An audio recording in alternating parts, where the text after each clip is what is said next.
દરેક ગુજરાતીના મનપસંદ હોય થેપલા.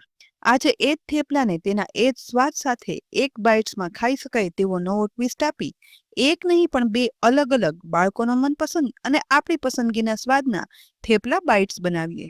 આ વિડીયો જોઈ અને એકવાર થેપલા બાઇટ્સ બનાવશો ને તો એક અઠવાડિયું સાચવી પણ શકાય, જેથી બાળકોને લંચ બોક્સમાં, હોસ્ટેલમાં રહેતા વિદ્યાર્થીઓને નાસ્તામાં કે પછી ટ્રાવેલિંગ એટલે કે મુસાફરીમાં જતા હોય ને તેને આપો ને તો અઠવાડિયા સુધી ખાઈ શકે.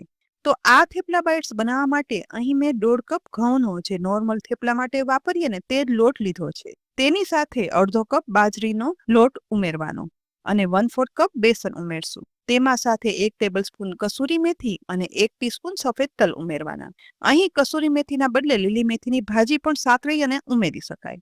મસાલામાં 3/4 ટીસ્પૂન મીઠું, 3/4 ટીસ્પૂન લાલ મરચું પાવડર, 1/4 ટીસ્પૂન હળદર પાવડર, 3/4 ટીસ્પૂન ધાણા જીરું પાવડર, 1/4 ટીસ્પૂન હિંગ ઉમેરી સાથે ઉપરથી 1/2 ટીસ્પૂન જેટલું તેલ ઉમેરશું અને હાથ વડે જ બધા મસાલા અને તેલ છે ને તે લોટમાં મિક્સ કરી લેવાના, જેથી મસાલા છે ને તે લોટમાં એક સરખા ભળી જાય. એ પછી જોઈએ ને એ પ્રમાણે પાણી લોટમાં ઉમેરી અહીં આપણે નોર્મલ થેપલાનો જેવો સોફ્ટ લોટ બાંધીએ ને બસ એવો જ લોટ આ થેપલા બાઇટ્સ માટે બાંધવાનો છે.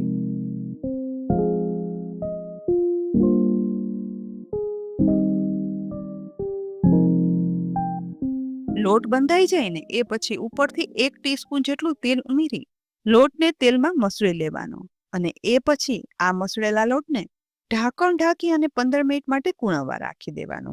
અંદાજે 15 થી 20 મિનિટ પછી ઢાંકણ ખોલી કૂણવાયેલા લોટને થોડો એવો મસળી લેવાનો અને એ પછી આ લોટમાંથી એક મોટો લોટનો ટુકડો અલગ કરી તેનો મોટો ગોળ લુવો બનાવી લેવાનો.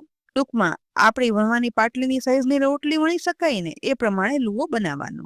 બનાવેલા લુવાને પાટલી પર રાખી પહેલા થોડી એવી નાની જાડી રોટલી આ રીતે વણી લેવાની. વણાયેલી રોટલી ઉપર હવે અહીં આ રીતે રોટલી વણાઈ જાય ને એટલે ઉપરની સાઈડ 1 ટીસ્પૂન જેટલું તેલ ઉમેરી આ રીતે વણેલા થેપલાની સરફેસ પર લગાવવાનું. સાથે થોડો એવો કોરો લોટ પણ સ્પ્રિંકલ કરી સહેજ એવો લગાવી લઈશું અને આ રીતે કિનારીથી થેપલાની સાઈડ એકઠી કરી અને તેલ અને લોટ લગાડેલી સાઈડ પેક કરી દેવાની છે.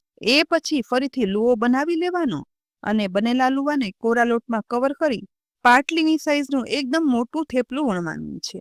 અહીં થેપલાની થિકનેસ છે ને તે આપણે રેગ્યુલર થેપલાની જે થિકનેસ રાખીએ ને બસ તેવી જ રાખવાની છે. એ પછી અહીં બસ આવું મોટું પાટલીનું સાઈઝનું થેપલું વણાઈ જાય ને એ પછી અહીં મેં ગોળ નાનો મોલ્ડ લીધો છે. આ રીતે કોઈ પણ ઢાંકણ કે પછી વાટકી કે ગ્લાસ લઈ શકાય. વણેલા થેપલામાં નાના નાના આવા ગોળ મોલ્ડ વડે પાડી લેવાના. અહીં મનપસંદ કોઈ પણ શેપના મોલ્ડનો ઉપયોગ પણ કરી શકાય છે, પરંતુ આ પહેલા રેગ્યુલર સ્વાદના થેપલા બાઇટ્સ બનાવીએ છીએ ને માટે મેં ગોળ શેપ આપ્યો છે. પણ હજી બીજા યુનિક ટેસ્ટના ખાસ બાળકોના મનપસંદ સ્વાદના થેપલા બાઇટ બનાવશું ને ત્યારે એક અલગ શેપ આપશું. અહીં વણેલા થેપલાના બધા જ નાના ગોળ પડી ગયા છે. તો હવે આસપાસનો વધારાનો લોટ છે ને તે દૂર કરી લેવાનો, જેનો ઉપયોગ બીજા લુવામાં મિક્સ કરી અને કરવાનો છે. બનેલા નાના નાના થેપલાને ગેસની મીડિયમ ફ્લેમ પર ગરમ થયેલા તવા પર સમાઈને એ રીતે એક પછી એક ગોઠવી દેવાના. અહીં એક સાઈડ લગભગ 1 મિનિટ સુધી આ થેપલા બાઇટ શેકાઈ જાય ને એટલે દરેક થેપલા બાઇટ્સની આ રીતે સાઈડ ચેન્જ કરી લેવાની અને એ પછી સહેજ ગોલ્ડન બ્રાઉન શેકાયેલા આ થેપલા બાઇટ્સ ઉપર થોડું થોડું તેલ સ્પ્રેડ કરી દેવાનું છે. અહીં પસંદગી પ્રમાણે વધારે કે ઓછું તેલ પણ સ્પ્રેડ કરી શકાય. અને હવે એક પછી એક નાના થેપલાને આ રીતે લાકડાના પ્રેસ કરવાના ડટ્ટા વડે પ્રેસ કરવાના, જેથી ધીમે ધીમે પ્રેસ થઈ ગેસની લો ફ્લેમ પર શેકાતા આ થેપલા છે ને તે ક્રિસ્પી થઈ અને થેપલા બાઇટ્સ બનશે, જે એક જ બાઇટમાં ખવાઈ જાય. વળી ક્રિસ્પી હોવાથી અઠવાડિયું સાચવી પણ શકાય. બંને સાઈડ ચેન્જ કરતા જઈ અને પ્રેસ કરતા જઈ લગભગ 3 મિનિટમાં જ એકદમ ક્રિસ્પી કલરમાં ગોલ્ડન બ્રાઉન થેપલા બાઇટ્સ તૈયાર થઈ ગયા છે. તો એક પછી એક બધા બનેલા બાઇટ્સને તવા પરથી ઉતારી ડીશમાં ઠંડા થવા દેવાના. એક બાઇટમાં ખાઈ શકાય અને ક્રિસ્પી પણ એવા જ. હવે બીજા સ્વાદના થેપલા બાઇટ્સ બનાવવા માટે આ જ લોટનો ઉપયોગ કરી મોટા લુવાને કોરા લોટની મદદથી મીડિયમ સાઈઝનું થેપલું ના વણતા એકદમ પાટલીની સાઈઝનું મોટું થેપલું વણી લેવાનું. અહીં પહેલી વખત વણ્યું હતું ને તે જ રીતે મોટું થેપલું વણ્યા પછી બાળકોના મનપસંદ સ્વાદના થેપલા બાઇટ્સ બનાવવા માટે એક ચીઝનો ક્યુબ લઈ આ વણેલા થેપલા ઉપર ખમણી વડે ખમણ કરતું જવાનું અને થેપલા પર સ્પ્રેડ કરતું જવાનું છે. ચીઝ પણ પસંદગી પ્રમાણે વધારે કે ઓછું ઉમેરવું હોય ને તો ઉમેરી શકાય. એ પછી ઓરેગાનો લઈશું અને એ પણ સ્વાદ પ્રમાણે સ્પ્રેડ કરી દેવાનું.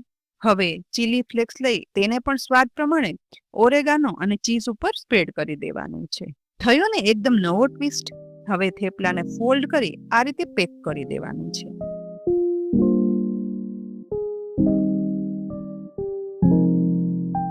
અને એ પછી કોરા લોટની મદદથી આલુવાને બધી બાજુ એક સરખું વેલણથી પ્રેસ કરતા જઈ અને વણવાનું, જેથી ખમેલું ચીઝ છે ને તે બધી સાઈડ એક સરખું સ્પ્રેડ થઈ જાય. ફરીથી પાટલીની સાઈઝનું મોટું થેપલું જ વણી લેવાનું. હવે વણાયેલા મોટા આ ચીઝ થેપલાના બાઇટ્સ બનાવવા માટે આપણી પાસે હોય ને તે કોઈ પણ મોલ્ડ વાપરી શકાય. અહીં મારી પાસે આવું હાર્ટ શેપનો સ્ક્વેર, સ્ટાર અલગ અલગ મોલ્ડ છે, પરંતુ હું આજે ફ્લાવર શેપના મોલ્ડનો ઉપયોગ કરીશ અને એ આ થેપલામાં બાજુમાં રાખતા જઈ અને ફ્લાવર શેપના થેપલા બાઇટ્સ બનાવીશ, અને એ પણ ચીઝના સ્વાદના. ધીમે ધીમે કરી બધા ફ્લાવર પડી ગયા છે, તો વધારાનો લોટ છે ને તે હવે અલગ કરી લેવાનો અને બનેલા ફ્લાવર થેપલા બાઇટ્સને એક પછી એક મીડિયમ ફ્લેમ પર ગરમ થતા તવા પર ગોઠવી દેવાના છે. એ પછી પહેલા સ્વાદના થેપલા બાઇટ્સ આપણે જે રીતે શેક્યા હતા ને, બસ એ જ રીતે સાઈડ ચેન્જ કરી અને શેકવાના છે. એકવાર સાઈડ ચેન્જ કર્યા પછી બાળકો માટે આપણે આ ચીઝી થેપલા બાઇટ્સ બનાવીએ છીએ અને માટે ઉપરથી ઘી સ્પ્રેડ કરશું. અહીં બટરનો ઉપયોગ કરવો હોય ને તો તે પણ કરી શકાય, જેથી બાળકોનો મનભાવતો સ્વાદ અને સાથે ઘી કે બટરને લીધે શક્તિથી ભરપૂર હોય, વળી એક જ બાઇટમાં ખવાઈ જાય તેવા. બસ ઘી સ્પ્રેડ થઈ ગયા પછી લાકડાના ડટ્ટા વડે આ થેપલા બાઇટ્સને પણ પ્રેસ કરતા જાય અને બંને સાઈડ ગોલ્ડન બ્રાઉન ક્રિસ્પી થાય ને તેવા શેકી લેવાના. અહીં અંદર ચીઝનું સ્ટફિંગ કર્યું હોવાથી આ થેપલા બાઇટ્સમાં થોડું ચીઝ છે ને તે પ્રેસ કરવા સમયે બહાર આવશે, પરંતુ તે અલગ તો નહીં જ થાય. બસ ક્રિસ્પી બનેલા ચીઝી થેપલા બાઇટ્સ જોઈને ખાવાનું મન થઈ ગયું ને. બંને સાઈડ ગોલ્ડન બ્રાઉન શેકાય એકદમ ક્રિસ્પી અને એ ચીઝી સ્વાદના ટેસ્ટી ચીઝી થેપલા બાઇટ્સ બની અને તૈયાર થઈ ગયા છે. તો તેને ગેસ પરથી ઉતારી એક ડીશમાં કાઢી લઈશું. આ રીતે બંને ફ્લેવરના થેપલા બાઇટ્સ છે ને તે બનાવી અને પેક કરી અને રાખો ને તો અઠવાડિયું એવા સ્વાદના અને ક્રિસ્પી રહે છે, જેથી હોસ્ટેલ કે પીજીમાં બહાર ગામ રહેતા સ્ટુડન્ટને પણ મોકલાવી શકાય અને લાંબી મુસાફરીમાં પણ કામ આવે. વળી લંચ બોક્સમાં વહેલી સવારે નાસ્તો બનાવવાની ઝંઝટ નહીં. તો ફ્રેન્ડ્સ, આજે મેં એકદમ યુનિક થેપલાની જ થેપલા બાઇટ્સ બનાવી બે અલગ અલગ પ્રકારની સ્વાદ અને ફ્લેવરમાં થેપલા બાઇટ્સની રેસીપી શેર કરી. તમને કયા થેપલા બાઇટ્સ વધારે પસંદ આવ્યા ચોક્કસથી કહેજો અને બનાવજો પણ ખરા. એ પછી કોમેન્ટમાં લખજો કે આ રેસીપી તમને કેવી લાગી. રેસીપી ઉપયોગી અને યુનિક લાગી હોય ને તો આ વિડીયોને લાઈક કરી અને શેર કરી દેજો. સાથે જ અમારી યુટ્યુબ ચેનલને સબસ્ક્રાઇબ કરી અમારા ફેસબુક પેજને પણ લાઈક કરી અને ફોલો કરજો, જેથી આવનારી અનેક રેસીપીના અપડેટ્સ તમને તુરંત જ મળે. આવતીકાલે ફરી મળશું એક નવી રેસીપી સાથે. ત્યાં સુધી આવજો.